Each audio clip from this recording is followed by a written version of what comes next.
Nah buat orang-orang yang pengen jadi kayak kamu, tapi melihatnya tuh dari sisi materi, kamu gimana? Kayak aku pengen banget nih jadi kayak Timothy, karena Timothy tuh punya nggak gampang loh punya materi. Kekayaan yang wow gitu misalnya. Punya materi tuh nggak gampang loh, suatu beban juga. Apa tuh bebannya buat kamu? Untuk mikir kalau misalnya contoh seperti punya perusahaan yang besar misalnya, kan banyak karyawan yang makan dari sana. Gak cuma karyawan tapi keluarga dan karyawannya juga. Kalau pengusaha gagal tuh yang gagal semuanya kan. Jadi itu adalah sebuah beban yang luar biasa.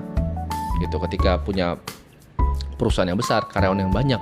Gitu kan. Kan saya juga berinvestasi di berbagai macam perusahaan kan. Contohnya seperti Exchange tadi itu kan ada karyawan yang kerja di sana. Contoh seperti grup Holy Wings juga ada 6.000 karyawan di sana. Ini kan jadi tanggung jawab kan sebenarnya. Dan nggak gampang kalau misalnya mereka cuma mau uangnya doang. Saya sering bilang ke teman-teman saya, kalau mungkin tukeran jadi saya, mungkin kamu langsung lompat. Emang berat ya jadi Timothy Ronald? Mungkin untuk saya enggak, tapi mungkin untuk orang lain pasti lebih berat. Oh ya? Iya, karena udah terbiasa kan dari dulu. Kalau terbiasa berarti sebelumnya nggak biasa dong? Proses kan. Kan makin banyak uang, makin banyak masalah juga yang datang di hidup pasti.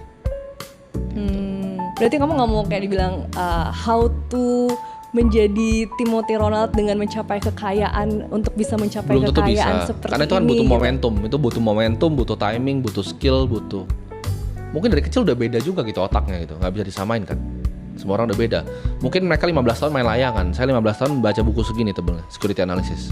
Mungkin mereka nggak bisa ngerti. Jadi kalau mereka bilang mau jadi seperti saya, silakan dicoba. Sulit gitu. Gak ada yang salahnya, ngapain harus jadi saya? Saya juga nggak pernah pengen jadi orang lain kok.